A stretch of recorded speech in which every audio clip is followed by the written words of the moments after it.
हमारे खेत में कोई तरह की अंग्रेजी दवाई नहीं।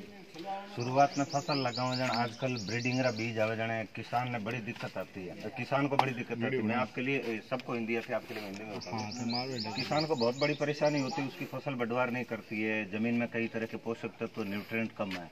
तो उसके लिए कुछ नहीं किया मैंने, अपने जो कांकड़ में जो जंगल में चरने वाली गाय है उसके पुराने उपले लेके इसमें डाले और इसका अर्क निकाला है, नीचे नल लगा दिया ताकि इसके अंदर बार बार बाल्टी डालने की आवश्यकता नहीं पड़े, बार बार ये कचरा छानने की आवश्यकता नहीं पड़े। यहाँ तक मैंने फिल्टर बनाया है, फिल्टर भी बनाया है मैंने रेत से। यहाँ डाली है चिकनी मिट्टी ताकि ये वेट से इधर उधर हिले नहीं खाली अवस्था में। यहाँ डाली है छोटी कंक्रीट, इसके ऊपर डाली और थोड़ी बड़ी कंक्रीट। जो भी समझो ये टूटने से जो इसके छिलके कचरा वगैरह जो है वो यहाँ आके फिल्टर हो जाता है और यहाँ से छण के आता है। जैसे कि देखो ये छण के आ रहा है, ये पूरा जो लाल पानी है। पहले बुजुर्ग लोग क्या करते थे, जो गोबर का गुरडा होता है उसके बीच में गड्ढा करके बरसात का पानी उसके अंदर डालते थे, लेकिन आज सब आर्टिफिशियल हो गए। दुकान पे माल मिलता है वो ला के डाला और वो सब उससे खेती करते हैं। लेकिन फसल की बढ़वार के लिए सबसे बड़ा साधन यही है। अब देखो इसका रस निकाल के डायरेक्ट खेत में दे दिया। जैसे अपन पानी पीते तो तुरंत प्यास बुझती है, खाना खाते तो तुरंत तृप्ति आती है, लेकिन कुछ ऐसे ठोस तत्व है जो खेती के लिए, जैसे डीएपी की बात करें तो डीएपी जमीन के लिए खराब है। और डीएपी के अंदर जो अमोनिया गैस होती है वो फसल को खराब करती है और 3 साल तक वो डीएपी गलता ही नहीं है, पूरे जीवन भर नहीं गलता है।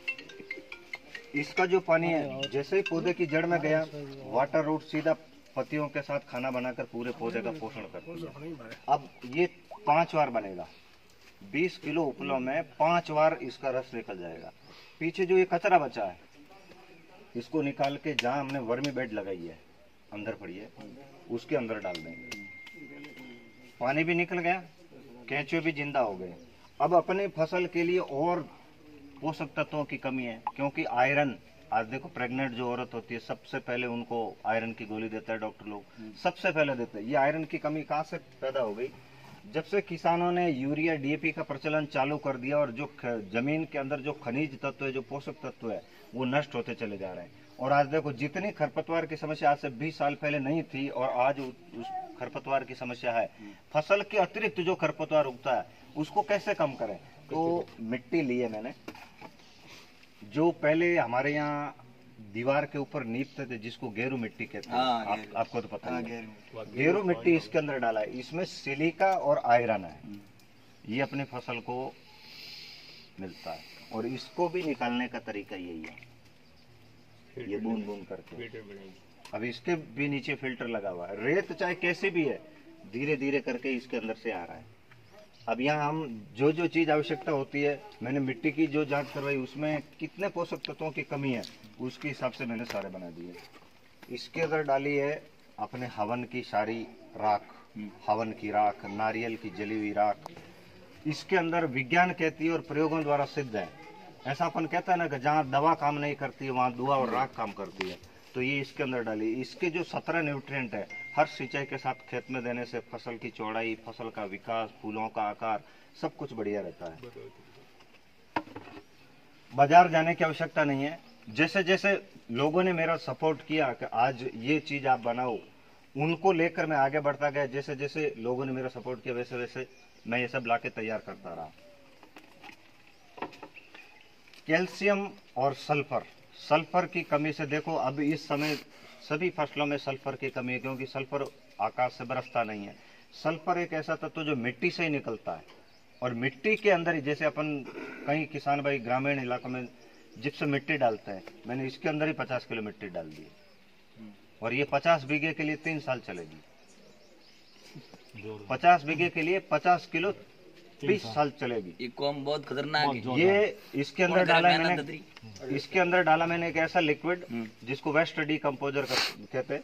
कुछ भी इसके अंदर डाल दो, सारे को लीचिंग करके उसको तोड़ तोड़ के निकालता रहेगा। ऐसा बुजुर्ग लोग, जैसे अपन नदी के किनारे पहले खेती करते थे, इसके अंदर डालिए सब 5 तरह की मिट्टी। अब इसको मैंने निकाल के खेत में दिया है, अब थोड़ा ही बचा। इसके नीचे 5 तरह की मिट्टी है जो अपने फार्म की नहीं है। जैसे तालाब की मिट्टी, नदी की मिट्टी, पहाड़ की मिट्टी, पीपल के नीचे की मिट्टी, जहाँ केमिकल बरसों तक नहीं पड़ा वहाँ की मिट्टी डाल के इसमें बनाया मैंने।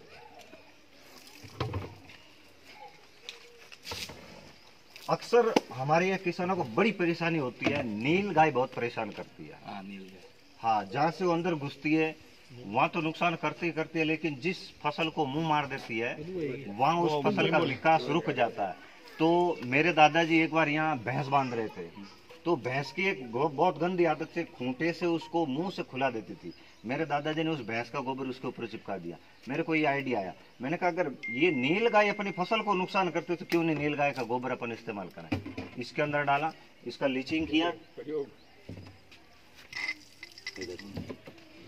ये पानी फसल के ऊपर डालते हैं तो एक तो खेत में ही ऑटोमेटिक मशरूम पैदा होनी चालू हो जाती है, क्योंकि नील गाय एक बार जहाँ गोबर करती है वो सूंघ के वहीं वापस गोबर करती है। और नील गाय की गोबर के साथ अगर गोमूत्र अपने को गीला मिट्टी उठा लो आप, वो आपके सीधा वर्टिसिलियम पैदा करता है। अगर आपके खेत में नील गाय ने गोमूत्र करा और आप उस मिट्टी को लाके इसके साथ मल्टीप्लाई करके वापस खेत में दे दो, कभी भी पौधे की जड़ बीमारी नहीं होगी। नील गाय का गोबर इतना उपयोगी, तो इसका उपयोग मैं फिर फसल के ऊपर करा। वास्तव में नील गाय उस फसल को मुंह नहीं मारती। नील गाय के गोबर में 3 तत्व हैं। इसके अंदर पोल्ट्री मैन्योर, मुर्गी की खाद, फसल को सबसे मुख्य तत्व है नाइट्रोजन, पोटास, फास्फोरस। उसके लिए भी बाजार जाने की आवश्यकता नहीं है, मेरे पास मिल जाएगी। 25 किलो इसमें है, 25 किलो इसमें है। अब इसका भी वही सिस्टम है, लीचिंग करके पानी के साथ डायरेक्ट सॉल्यूबल, क्योंकि जितना खुराक सीधा पेट में जाएगा। हाँ, चाय, फीकी चाय किन लेनी ले रहे हो आप? हाँ, 2 हिस्से में। और इसके अंदर मैंने बनाया है, क्योंकि मेरे पास अनार की बहुत बड़ी बागवानी है, तकरीबन 2.5 लाख पौधे कंसल्टेंसी पे, और टीम के साथ मेरे साथ ही रहता है। और मेरा काम इसको दे रखा है, समझो दूसरी जगह में जाता तो पीछे ये देख रेख करता है। वहाँ क्या होता है, फल जब इतना बड़ा आता है तो उसके ऊपर तेलिया और स्पॉट आने चालू हो जाते हैं। जैसे अभी नमी है, नमी के कारण फल में सड़न पैदा हो जाती है, और एक तेलिया बीमारी होती है। जैसे अपन कई बबूलों की झाड़ी से निकलकर छोटे छोटे मच्छर जो आते हैं सफेद सफेद, वो उस फसल को खराब करते हैं। तो इसके अंदर अपने जो देसी बबूल होता है, जिसको कीकर बोलते हैं, जिसकी पापड़ी का रस निकाल के इसके अंदर इकट्ठा किया, एक बार डाल दो, कभी वो तृप्त से नहीं बैठेगा उसके ऊपर। अभी कपास के अंदर बहुत बड़ी बीमारी चल रही है, टहनी के ऊपर सफेद सफेद रोग पनप जाता है, जिसको अपन बोलते हैं मिलीबग। वो अगर पनप गया तो मारना बड़ा मुश्किल हो जाता है। एंडोसल्फान, मोनोक्रोटोफास या फिर दूसरी कोई उसके ऊपर काम नहीं करती है। केवल इसके अंदर मैं जब यहाँ से गया था 2.5 महीने पहले, तो 2 किलो लहसुन की चटनी इसमें डाल गया हूँ। अब ये केवल लहसुन की चटनी का पेस्ट है। ये जो आपको फंगस दिख रही है, ये फंगस जमीन में जाके जमीन में गुणन करती है, मतलब अपना प्रजनन पैदा करती है, और जमीन में जो नुकसानदायक जीव है उसके ऊपर ही अटैक करती है, ये उसको खत्म करती है। और ये आपके आशीर्वाद से लोगों के पास सप्लाई जाता है। अच्छा, 20 लीटर, 50 लीटर, 100 लीटर। और एक खाद बनाया है मैंने, वो खाद। हाँ नहीं, ये मैंने इसी लिक्विड से तैयार किया। वो केंचुए वाला अलग तैयार होता है, वो केंचुए वाले से ये जल्दी तैयार होता है। अभी इसके अंदर अपन किसी भी पौधे की जड़ में अगर पौधा खराब हो रहा है या अब मरा हो गया है, तो केवल इतना सा डाल दो, ये इसके जीवाणु है वो जमीन में खत्म हो जाएंगे। तो जैसे पौधे की जड़ में निमेटोड होता है, गांठें होती है, ये उसको खत्म करता है।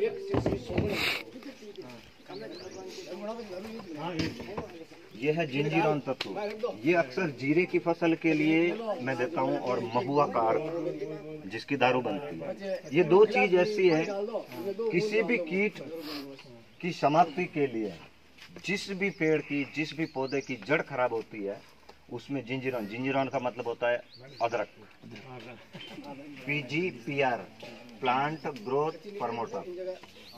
पौधे की बढ़वार होती है, प्लस पौधे की जो जड़ खराब हो जाती है वो वही रोक देता है। बिल्कुल आसान, बिल्कुल सरल। यहाँ भी बाजार जाने की आवश्यकता नहीं है, केवल अदरक लाना है। और 1 किलो अदरक में आप 10 एकड़ की उत्पाद बना सकते हो। ये बार बार मल्टीप्लाई, एक बार डाला कचरा अंदर पड़ा है, जो पहले का रस बना वो निकाल दिया बाहर। इसके अंदर स्टोरेज करके रखा है काऊ यूरिन, गिर गाय का स्पेशली। अब इसको मैं जैसे ही वापस आ जाऊंगा हरियाणा से, आपके आशीर्वाद के लिए मैं आज रुका हूँ, नहीं सुबह निकलने वाला था। मैं वापस आऊंगा फिर यहीं पे गो अर्क बनाऊंगा। दोनों बर्तन मिट्टी के और पूरा प्रोसेस मिट्टी के चूल्हे पूरा। इसको खोलूंगा नहीं क्योंकि इसके अंदर बहुत बड़ा विस्फोटक है। खट्टी छाछ तांबा डाल के रखी है जो कि किसी भी कीट को मारने में सक्षम है। चाहे कोई भी फसल हो, कोई भी पेड़ हो, उसके ऊपर अगर कोई भी रोग अटैक कर रहा है तो उसके लिए ब्रह्मास्त्र है। और ये जो आपके कहने के अनुसार आप कह रहे हैं केंचुआ खाद, ये मैंने केंचुआ खाद बनाई है। और उसमें जो डेचा होता है, डेचा समझ गए होंगे, जिसको हमारी आम भाषा में ईकड़ बोलते हैं, उसकी जड़ के अंदर नाइट्रोजन फिक्सेशन बैक्टीरिया होता है। वो बैक्टीरिया को मैंने मल्टीप्लाई करके इसके अंदर डाला। ये ऑटोमेटिक अंदर पनप गया, बल्कि ये सड़ा हुआ था।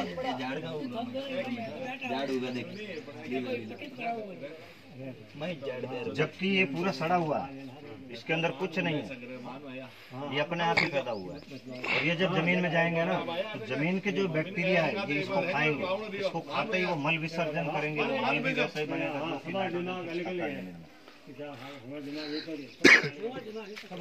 इसके अंदर है साहब सबसे बड़ी भयंकर दवाई। देखिए आप इसके ऊपर अभी भी देखो, सारे चमक रहे हैं। ये ऐसे ऐसे हो रहा है ना, जैसे कि मच्छर बना रहा है, ऐसे हो रहा है ना, ये ऑटोमेटिक तैयार हो रहा है।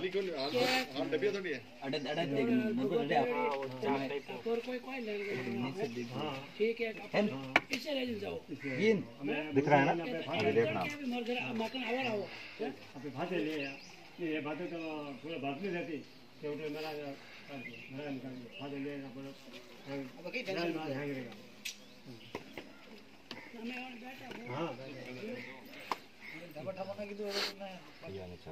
अब थोड़ा और ज्यादा आएगा। ठीक है, ये